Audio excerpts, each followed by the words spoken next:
What is going on, everybody? My name is Japes, and welcome to another episode of Let's Prepare for FIFA 14. I won a squad training card, and that was cool. And the original first part of this episode was meant to be an in my head, or it was going to be a separate in my head episode that I've been trying to figure out what's wrong. The problem that I encountered was using my Logitech, I don't know what version. I put it on its 1080 setting so I could be in the most HD crystal quality. However, apparently you can only do that and run it for 7 minutes. So there was like 7 minutes of in my head. And usually when I've done this before, I put it on 720, but I figured, let's go for the full HD, see how it is. And it turned out to be just a huge fail. So the reasons that I'm getting a silver pack is because I needed some contracts. I wanted some fitness. I bought that squad fitness card. It was an okay price, but you can see right here, Stieber needed a contract card to be able to play. So I headed on into a match in the newly promoted to Division 4. And this guy that I'm going to come up against was actually a very, very good player. I wasn't really expecting to encounter maybe this type of player until I got to maybe Division 2 or even Division 1. But Division 4 is proving to be actually quite difficult, which is quite good, actually. But this is...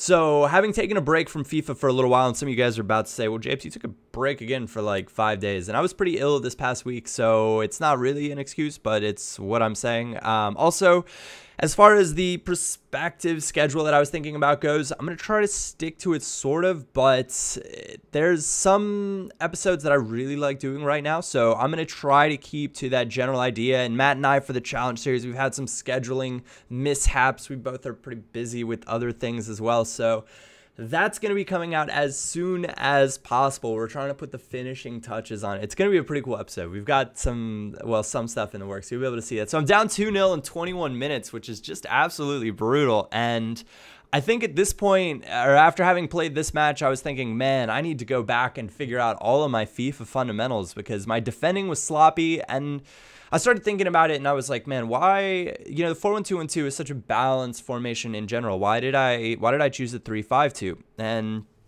I'll go into this later on in the episode as well, but it's because the 3-5-2 in terms of Ultimate Team and sometimes in head-to-head, not really always in head-to-head, but it's a more balanced formation because of the pace of Ultimate Team and I guess the effectiveness of crosses and 1-2 through balls with two striker formations. And the reason that it works so well is because you have those three center backs right in the middle that can literally mark one striker at a time, and one can step up on the attacking mid, one can cover the over-the-top through ball if you want it to be that way. And when it comes to crossing, I've just put the match stats up. You can see his shots were all on target. They were all good. He didn't get a shot off in the second half. I should have showed that, but c'est la vie. That's a loss on our belt, and that's A-okay. You saw I got some okay silver cards in the silver pack, so essentially it paid for itself almost. If I were to sell the consumables, then it would have probably paid for itself, but I'm not going to do that. I'm going to hold on to them. But I'm going to go into the next match. In the 3-5-2, relative to, or any 3-back formation, well, the other 3-back formations all have their flaws, but the 3-5-2 in FIFA, also with the effectiveness across, is center backs in FIFA are just drastically better at positioning for headers to defend crosses. Left backs and right backs in Ultimate Team,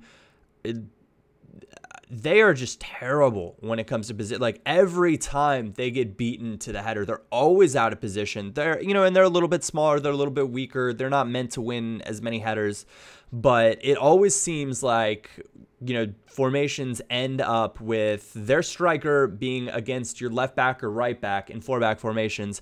And it's just a really, really hard matchup. And if you guys are like, I don't know if I believe that, if someone's playing a cross heavy game, watch how often it happens. And that's why people are like, oh my gosh, he's just spamming crosses. Because if you spam it enough times, you're going to get your striker versus a left back, right back matchup after it's been worked out wide. And chances of the striker winning the header then are drastically improved. And this sounds like a lot of moaning. And I guess it is a little bit of moaning, but it's just one of those things that I've taken note of. So the reason that I essentially went with a 3-5-2 in FIFA 13 to begin with was because I tested it out in head-to-head. And head-to-head's a really good...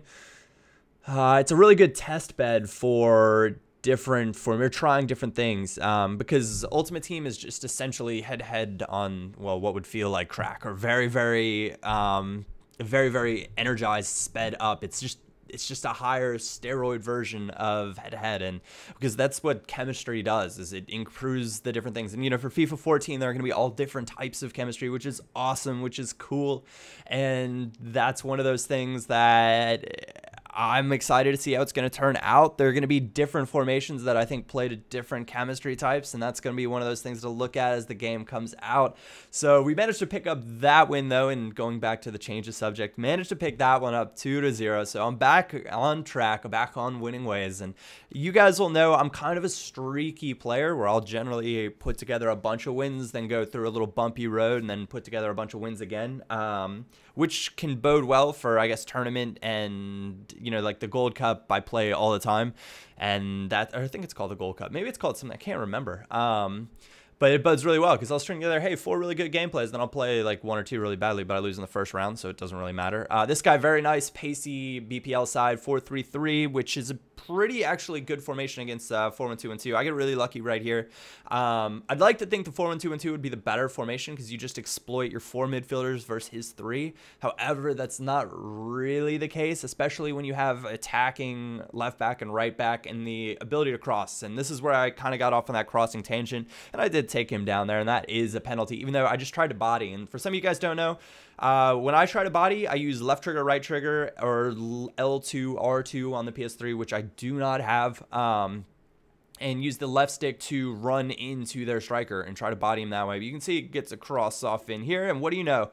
He's got his right wing or somebody else on my left back, and it's a goal on a cross because the wingers in a 4-3-3 are almost always going to be your left back and right back, just on default positioning to the inside, and if you beat them to the inside, chances are things are going to go very well. Again, cross, and it's my, what do you know? It's my left back all of a sudden matched up onto his striker. And you guys are going to say, well, yeah, it's because your center back was out of position.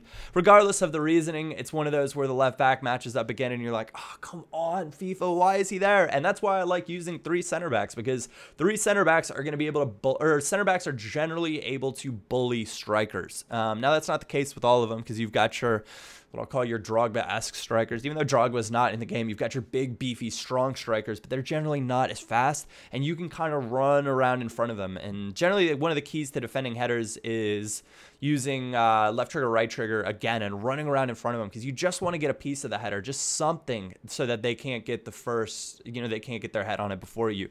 Because if it's a deflection, then anything can happen, and chances are you're going to be able to clear it out. But that's how this one's going to end, and I decided it's time for a change of formation. But fear not, I am not going to be switching to a 3-5-2. Not yet. Not this way.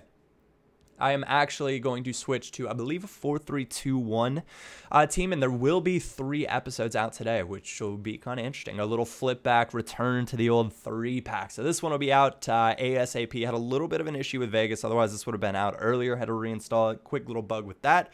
But the other 2 episodes will be out as quickly as I can get them rendered and edited and commentated over, and then they will be up.